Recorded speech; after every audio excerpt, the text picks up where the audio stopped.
Good morning. And welcome to Eliot Unitarian Chapel.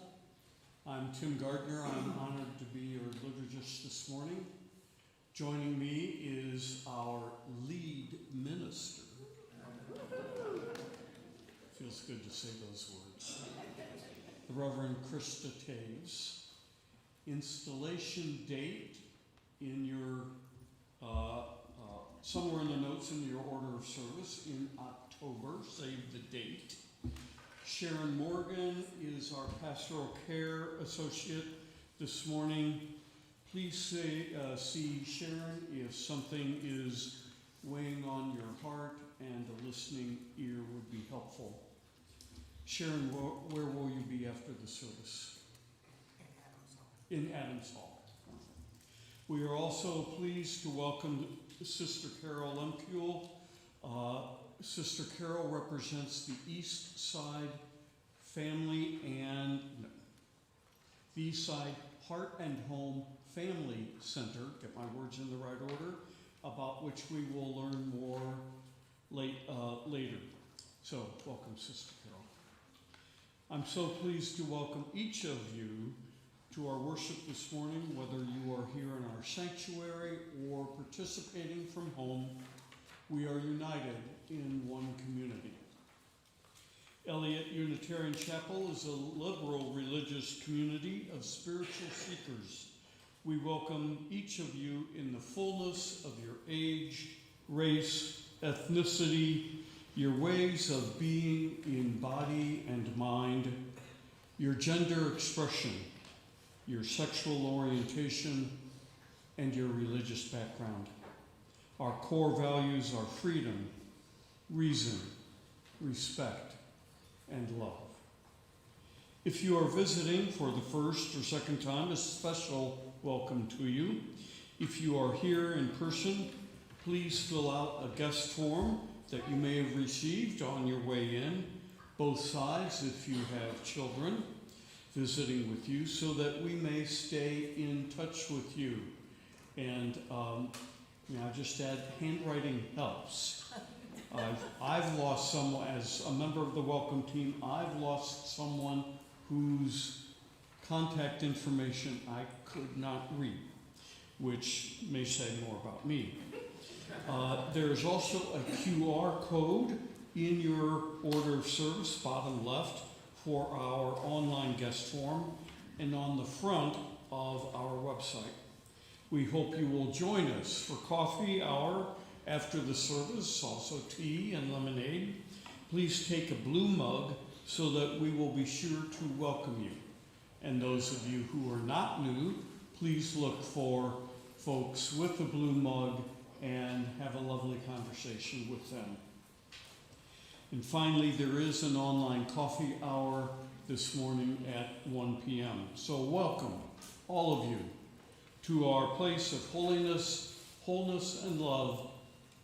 Welcome to Eliot Chapel.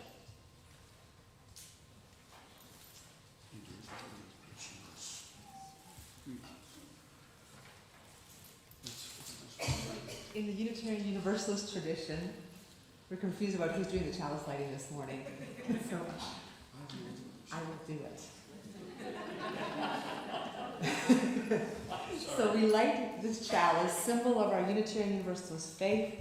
We light this chalice for all the many ways that we mother, regardless of our gender, whether we have children or not, whether we're old or young, we all mother.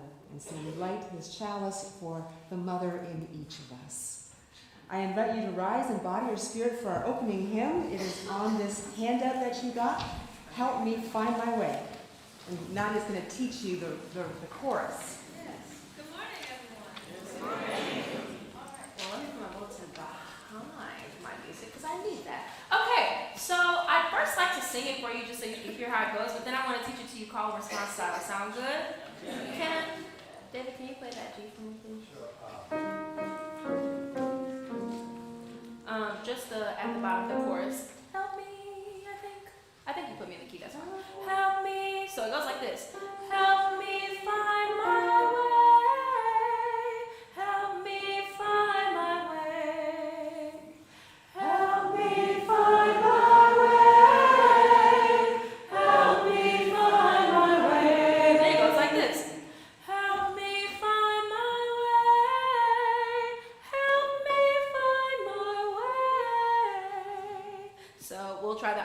that one more time because that one's a little different. Help me find my way. Help me find my way. And then it closes out. Help me find my way. Help me find my way. So there's we'll trade back and forth on the verses. The choir will sing, and then I'll cue you when it's time for you to sing your "Help Me Find My Way." Okay? Delightful. All right, ready, David? From the beginning. Be a light unto my feet. Help me find my way. Be a light unto my feet. Help me find my way. Your turn. Ready? Help me find my way. Help me find my way. Help me find my way. Help me find my way. Help me find my way. When my eyes are full of the tears, help me find my way. When my eyes are full of tears, help me find my way. Your turn. Help me find my way. Help me find my way. Help me find my way. Help me find my way. Help me find my way. When I cannot hear my voice. Help me find my way. When I cannot hear your voice. Help me find my way. And Help me find my way. Help me find my way. Help me find my way. Help me find my way. Help me find my way. When my heart is numb with fear, help me find my way.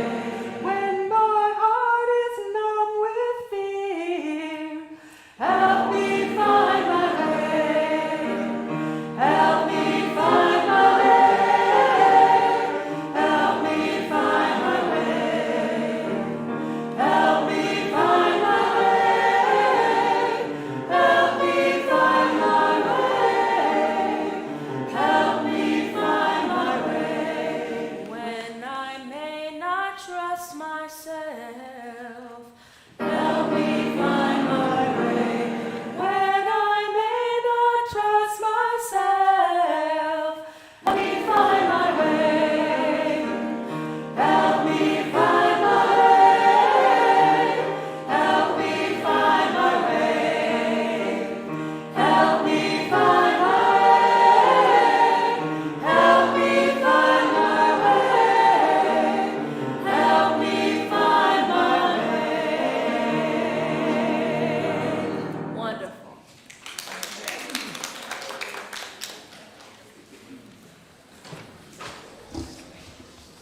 And now would you join me in reading in unison our congregational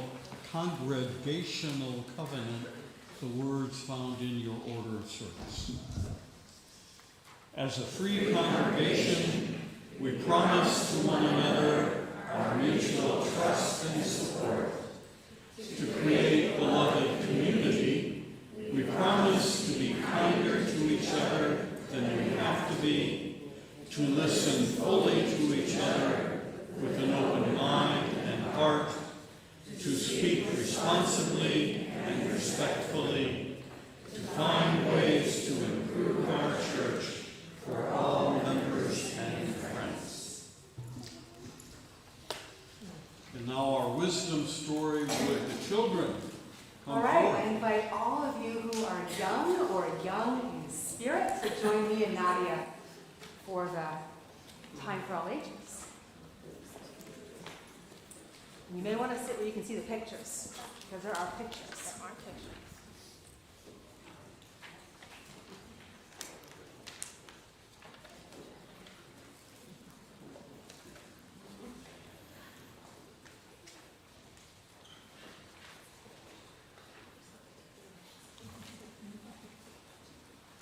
For those who are surprised, most of the kids are in the balcony, so they just appear out of nowhere.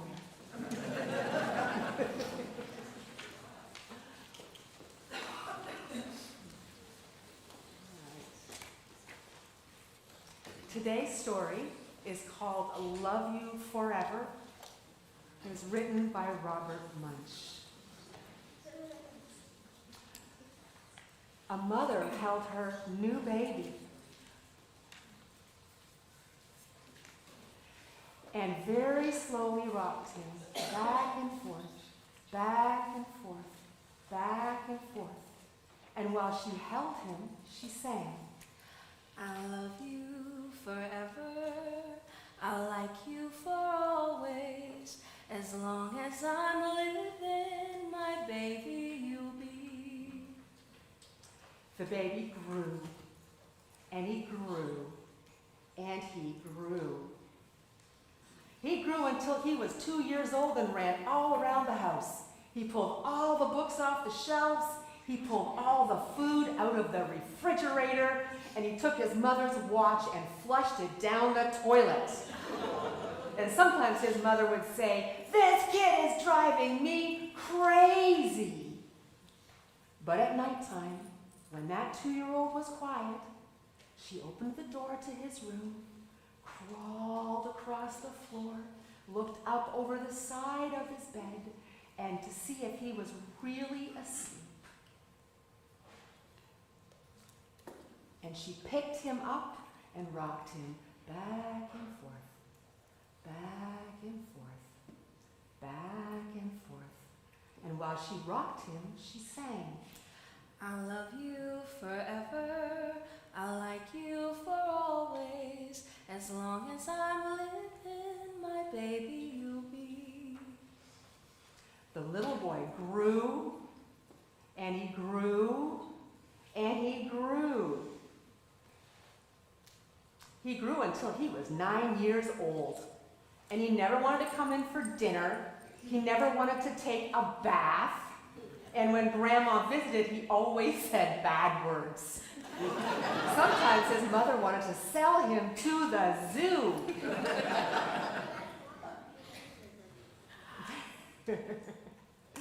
But at nighttime, when he was asleep, his mother quietly crawled across the floor and looked over the side of the bed, and if she was really asleep, she picked up that 9-year-old boy and rocked him back and forth, back and forth, back and forth. And while she rocked him, she sang, I love you forever. I'll like you for always. As long as I'm living, my baby will be.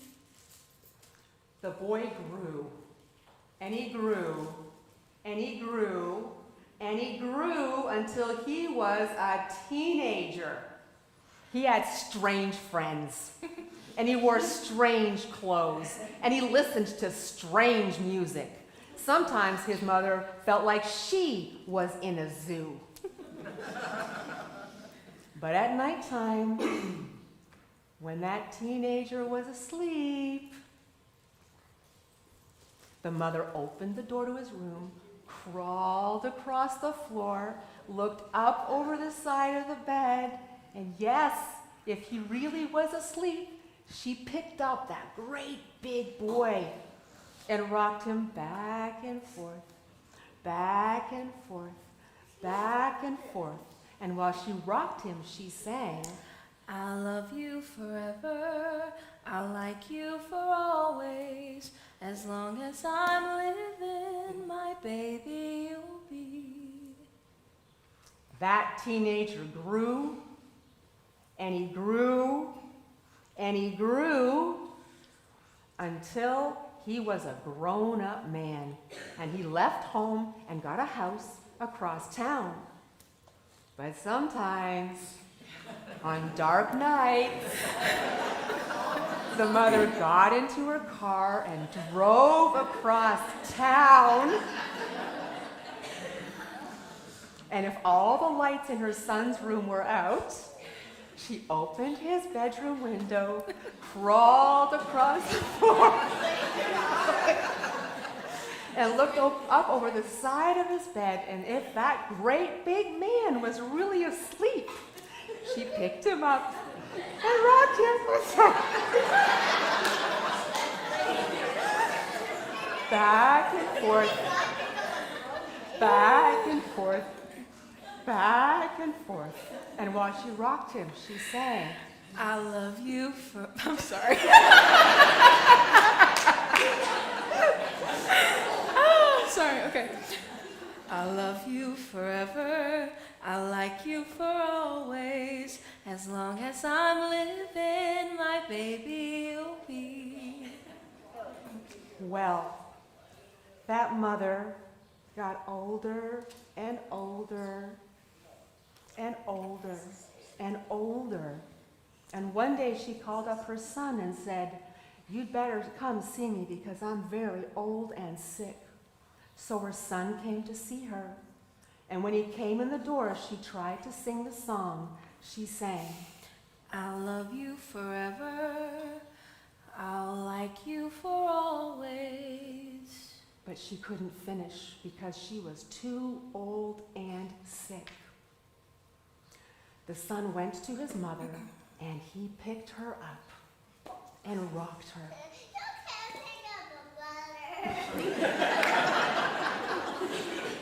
Back and forth, back and forth, back and forth, and he sang this song. I'll love you forever. I'll like you for always. As long as I'm living, my mommy you'll be. When the son came home that night, he sat on the top step for a long time.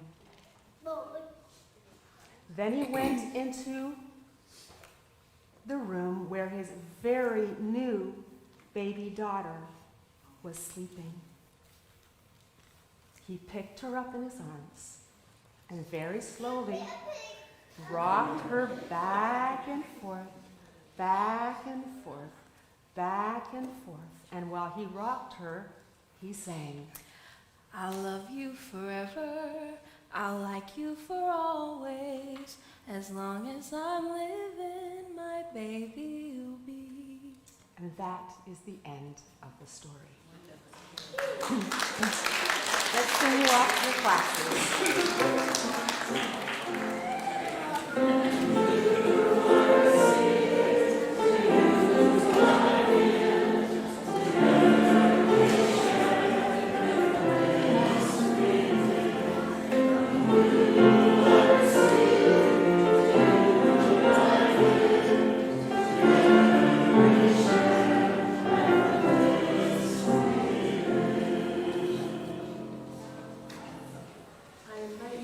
Join with me in the spirit of prayer and meditation as you are willing and able. Let us begin with 3 deep breaths to center us in this time and this place.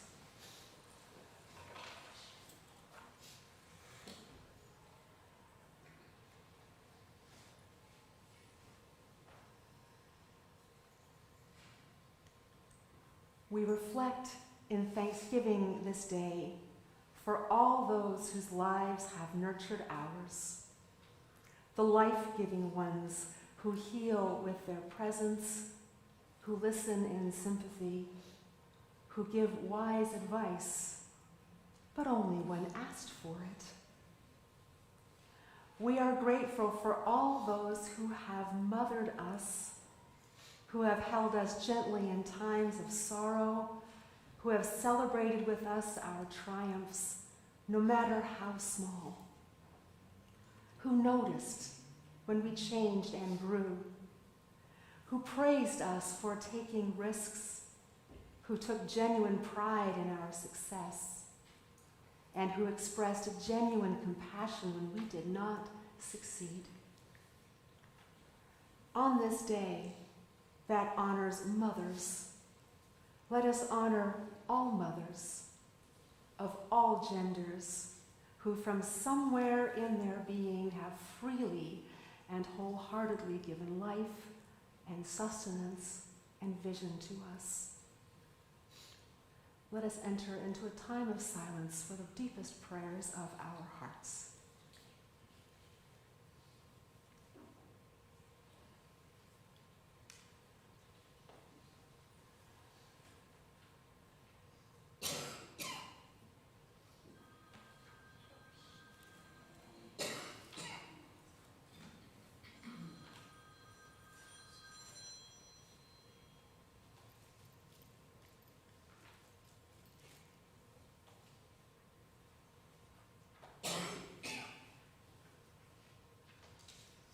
Spirit of life and love that some call God, grant us life-giving ways, strength for birthing, and a nurturing spirit.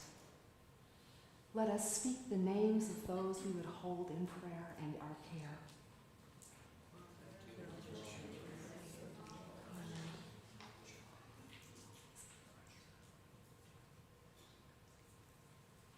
May we take attentive care of our world, our communities, and those precious beings entrusted to us by biology, by destiny, or by friendship, fellowship, or fate. Amen, and blessed be. I invite you to stay seated for our meditative hymn, number 352, Find Stillness.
Every month, we choose a different local organization with whom we share half of our offering.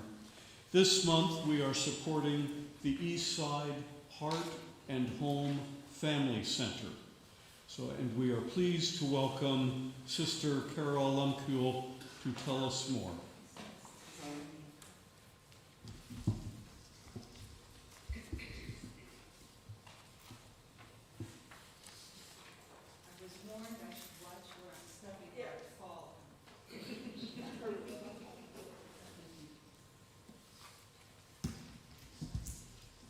It's nice to meet you. Thank you for inviting me, and thank you for that wonderful story. It was just quite touching. Speak in the microphone. Yes, ma'am. I'd like to begin with another story from a group of Native Americans called the Hopi Indians, who reside in Arizona.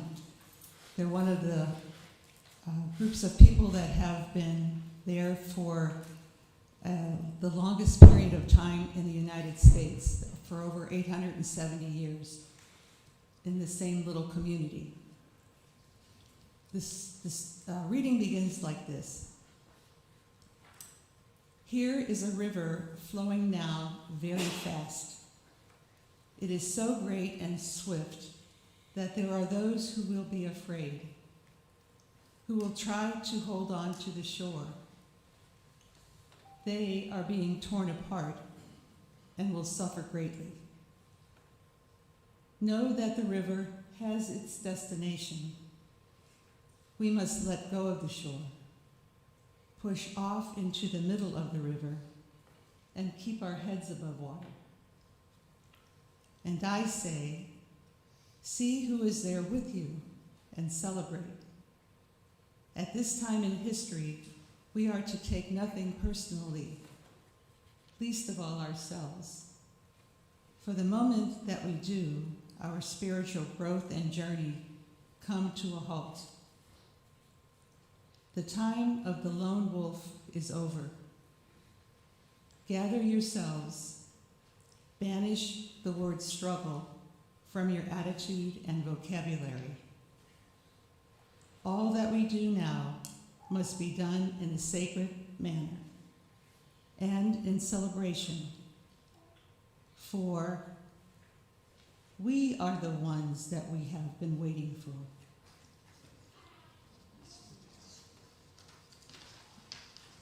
In 1993, a closing of an alternative high school at 705 Summit in East St. Louis, Illinois, the staff was faced with a difficult decision.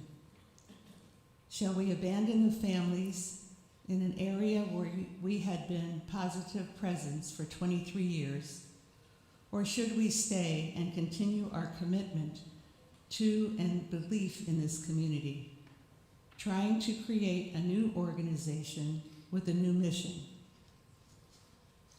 Our decision was to remain in the area, listening and working with its residents, supporting them and helping them realize their hopes and dreams. Later that year, the Family Center was born, with its mission to invite individuals from various backgrounds to be catalysts for change by providing them with opportunities to work side by side with one another on programs and projects that cultivate positive changes in their lives and in their community. Our formal name is East Side Heart and Home Family Center, and we are an Illinois not-for-profit organization. Our focus is in two areas: social programs, called the Family Center, and neighborhood building, called our housing program.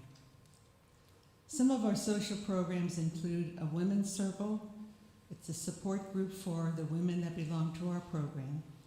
Saturdays on Summit, a program for families with activities and fun for kids and parents together. Pilgrimages, where we invite people from outside the area to learn a little bit more about East St. Louis.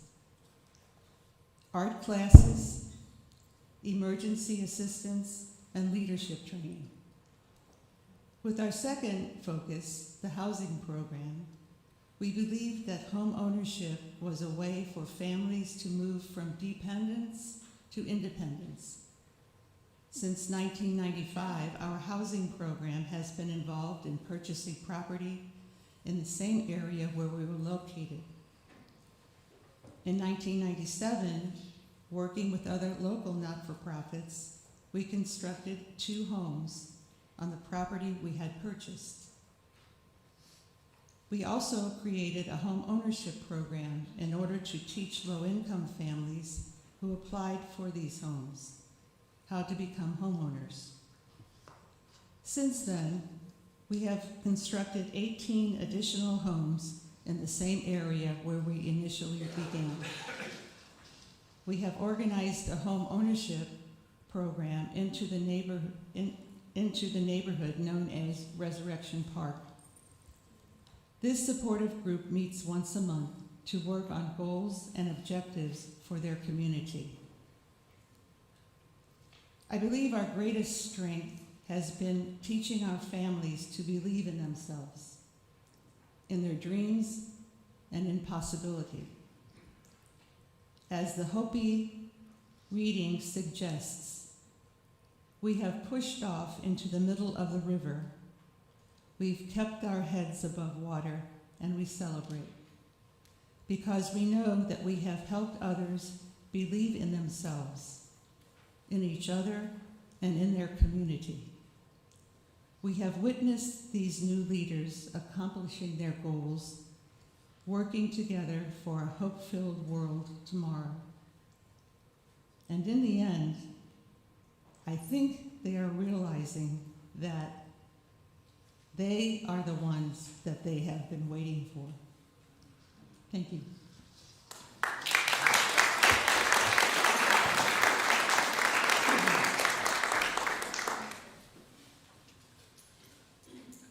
Will the ushers please come forward?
Would the ushers come forward?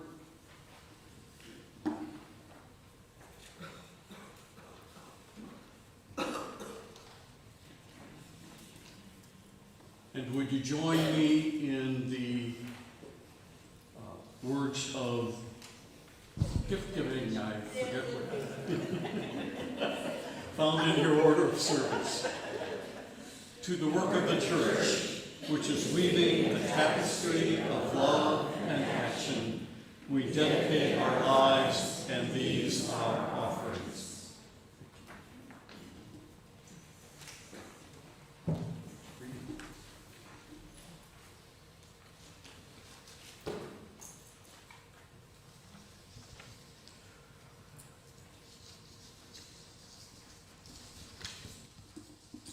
Our reading this morning is The Story of My Birth by Mandy McGlynn. When my eldest child was 3, they had almost no control over their emotions, and their emotions were fueled by anything from hunger to noise to too much fun. One day, they started sobbing over getting the wrong breakfast, and within minutes, they were insisting to us we were not their real parents. Their real parents had been abducted by aliens, and the aliens had replaced those parents with us cruel replicas. You might be tempted to chuckle at this story. We often do now. But in the moment, it was not remotely funny. Q would not let us comfort them, would not look at us, would not stop screaming. We felt so helpless. Our baby was so obviously in pain and felt abandoned and alone with malicious strangers to boot.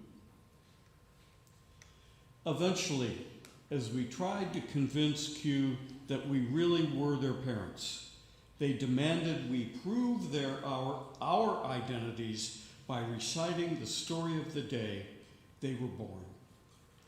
This was a story we had told them before many times, full of anticipation, drama, love, hope, and joy.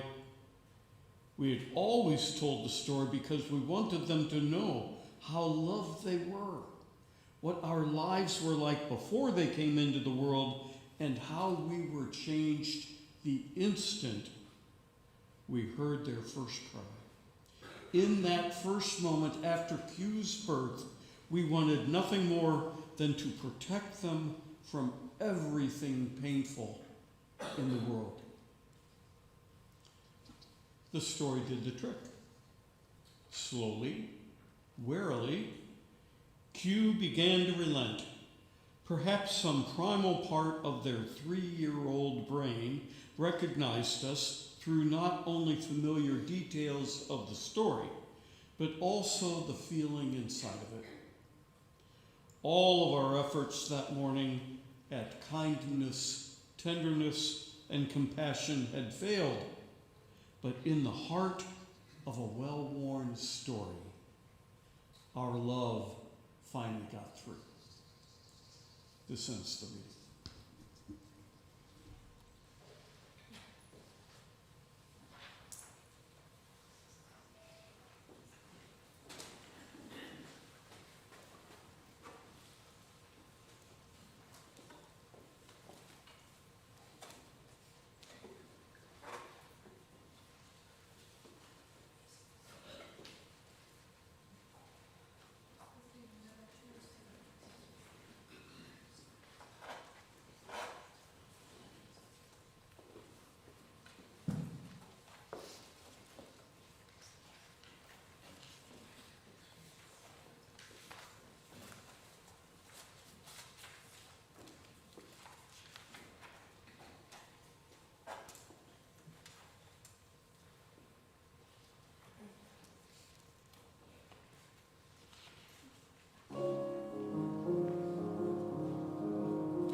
My mother has a story about the pregnancies of each of her children, and she would often tell them to us on our birthdays.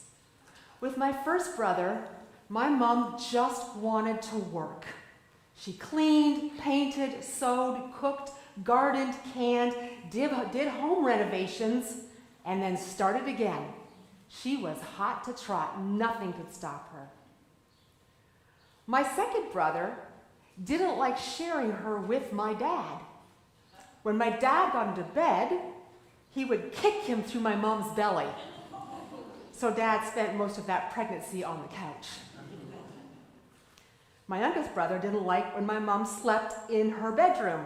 He would kick and toss and turn, so she spent his pregnancy in the guest room. And with me, the oldest, she craved oranges. Bags and bags and bags of oranges.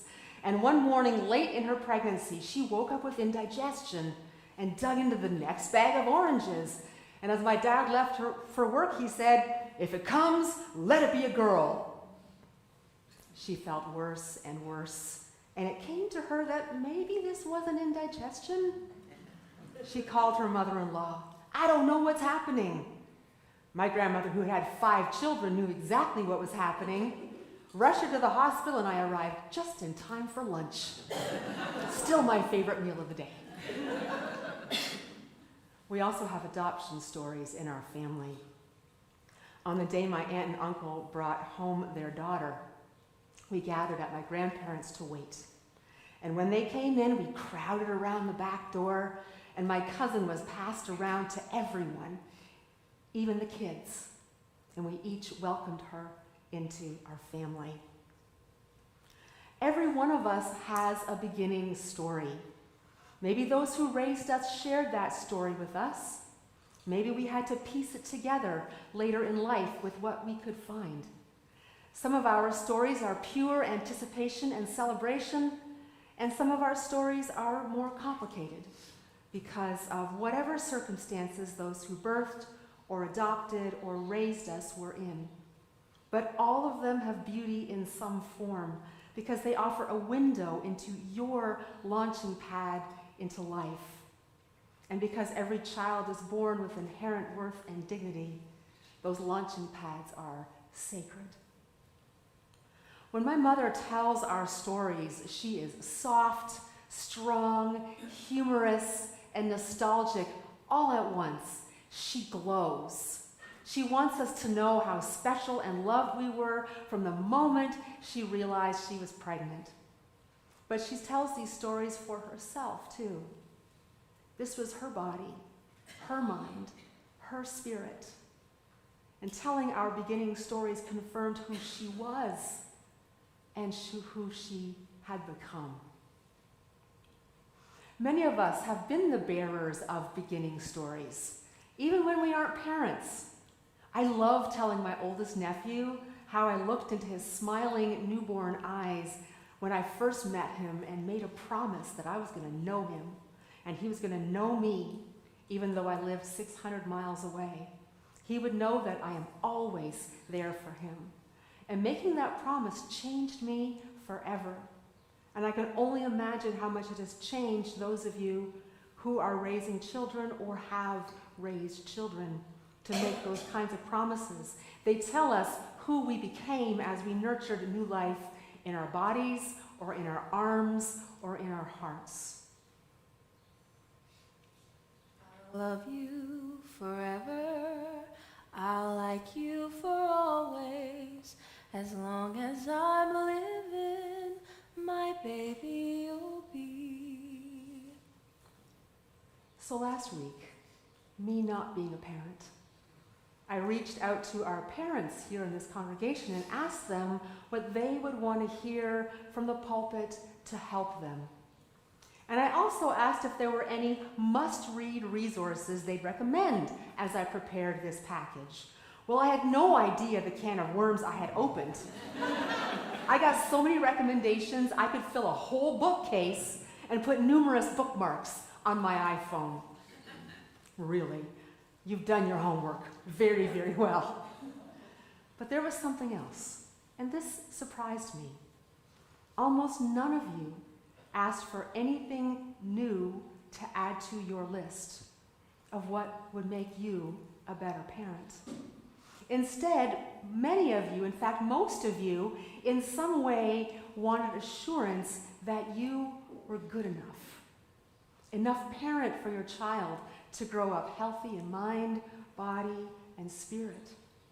You want to be enough in the way you guide them, protect them, educate them, socialize them, love them. You want to be enough in that your kids would grow up with the values of kindness and acceptance of others. And this is not surprising. Our congregational covenant asks us to be kinder to each other than we have to be. Why wouldn't you not hold that up for your children as well? And the embrace of each other in our diversity is a cornerstone of your faith. You want your children to be accepting and embracing of the beautiful diversity they see in this world, which they are inheriting. And you also identified love as ultimate, that you want to be able to love unconditionally, even when things go crazy and you think you are in a zoo, that you'd find your way back to love and help your kids to be in a place of love. So many of you said that it was a daily thing to remember to trust yourself in the unpredictable 24/7 job that you took on when you began your family. One parent even said that if her kids ended up in therapy because of something she did as a parent, she would want them to know they were loved and in that security be strong in themselves and grounded. And I pondered this for quite some time. Being someone who asks a lot of questions, as many Unitarian Universalists are, we question everything. I looked at the common themes that came up. And honestly, almost all of you wrote a version of the same thing. And I wondered, is this a model of parenting that is more common among liberal or progressive, primarily white parents? Or is this the goal of parenting across the board? Now, as you can imagine, what it means to be a parent has been studied to death, witnessed to by the books on your shelf and the bookmarks on your iPhone. You know, your bookshelves have proven that. And not surprisingly, there are a lot of debates. There's like a new theory every day about what you should do to be a good parent. And these theories reveal some significant differences. So there are differences, sometimes great, sometimes slight, between conservative parents and more liberal parents. So conservative parents often assume that with liberal parents, anything goes. And liberal parents may express assumptions that conservative parents are stricter with more oversight.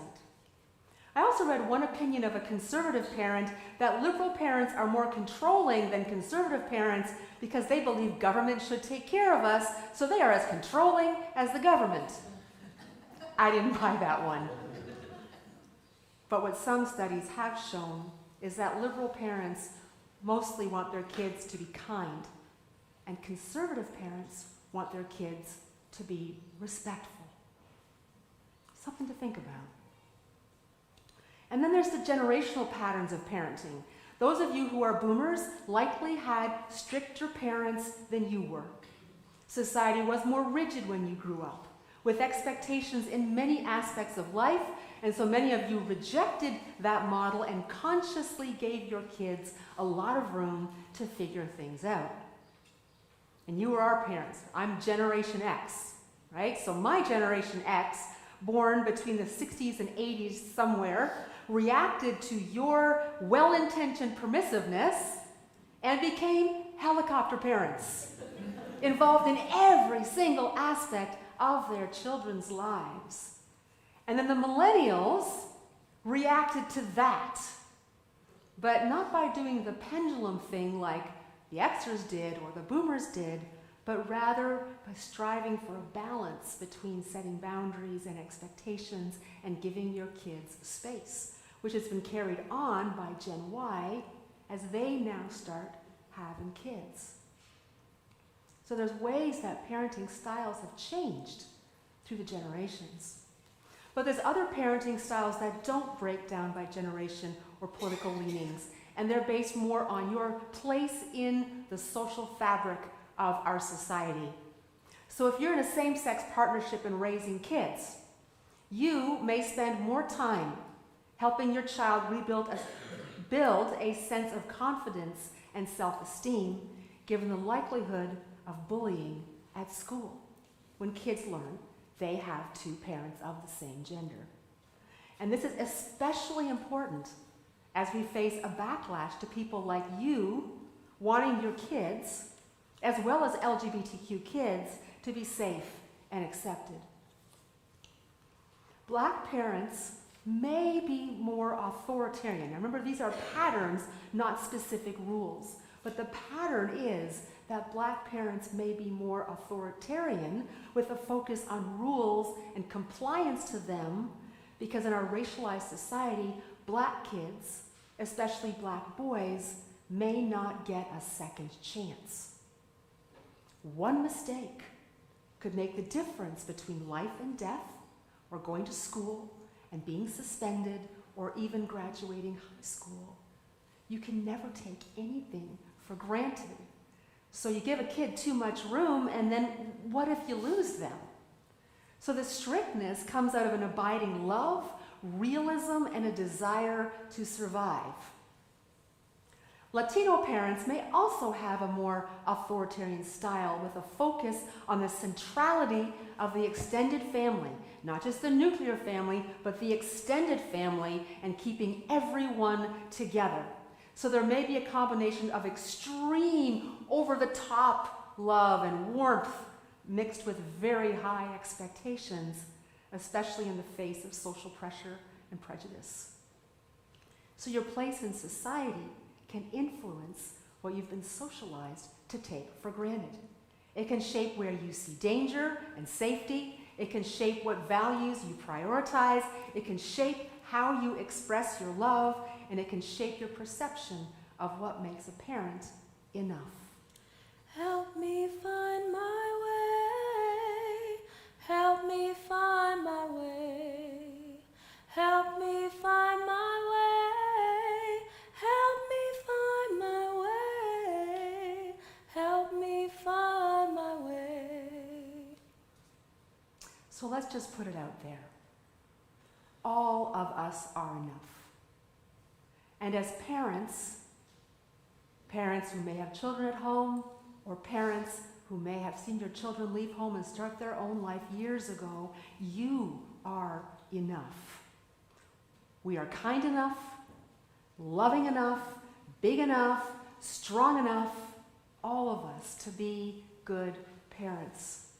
And I say that with confidence, actually, because of our Unitarian Universalist theology and practice. This sense of being enough comes especially from our Universalist heritage, which initially emerged from a belief that God was the kind of parent who would never leave their children behind. God could and would protect all of his children from the horror of eternal damnation by reconciling all the unfinished stuff we left behind when we died, and that used to land us in hell. Now, Universalism was among the first Christian Protestant denominations that saw God as not as judge, but as parent. And this is what made Universalism so countercultural, because the characteristics those Universalists in the 18th century made were countercultural. They gave God not the characteristics of an 18th century father, which meant being a strict authoritarian who had the obligation to discipline and hold all accountable for whether they met his expectations. Instead, this God had the characteristics often assigned to mothers. He was patient, kind, nurturing, forgiving, and ultimately the bearer of an unconditional love so strong that it had the power to overcome any evil, no matter how entrenched. Love had the final word. Love was enough. I'll love you forever.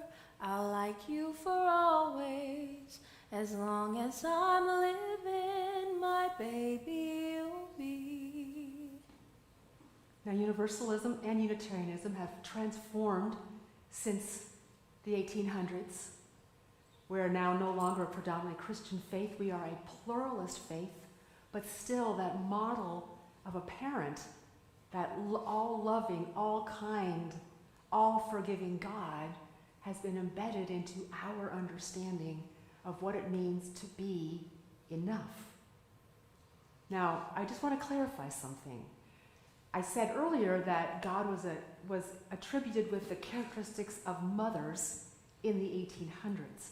But I'm not saying that that kind of freeing love is essentially from mothers. That's the only way they could understand it in the 1800s. But that's called essentialism. And gender essentialism is the belief that your plumbing is your destiny, okay? And defines who you can be. And it's an argument sometimes used by cis women to exclude trans women from motherhood. Now, I believe that Universalism is one of the factors that set the stage for a bigger understanding of feminism because it opened up possibilities for men and women of what you could be as people, as human, but also as parents.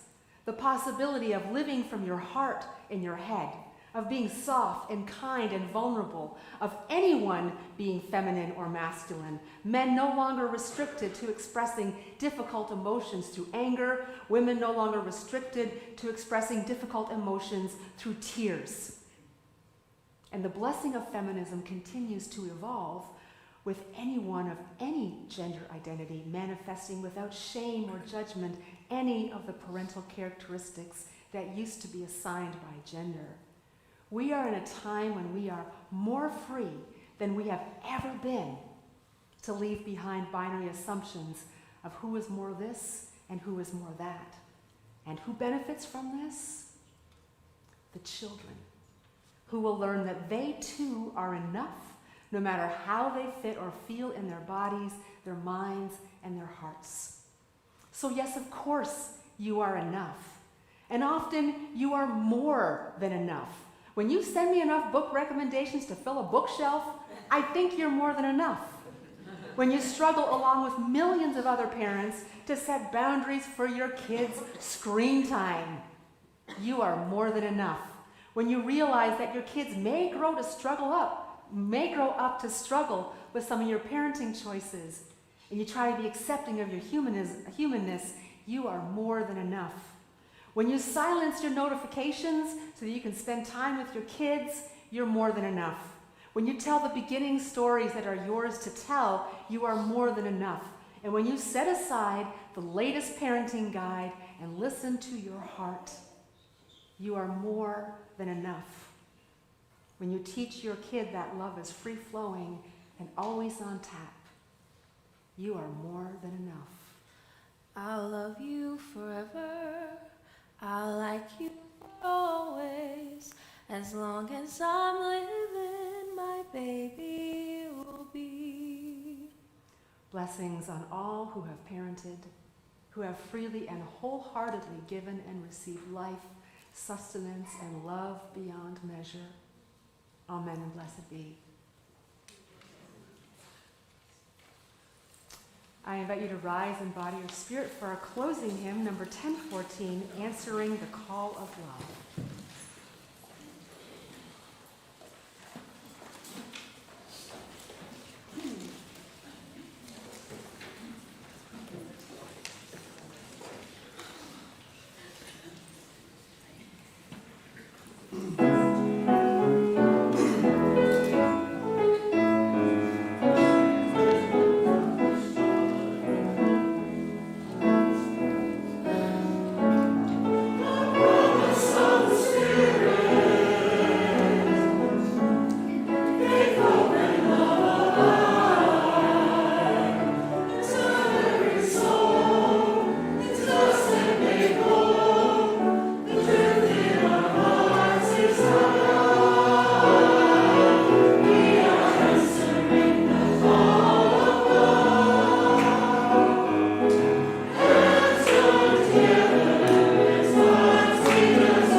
Join me in the chalice extinguishing words that are in your orders of service. We extinguish this chalice, but not the light of truth, the warmth of community, or the fire of commitment. These we carry in our hearts until we are together again. Let us be blessed by one more piece of music.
To all those who mother, a very happy Mother's Day to you.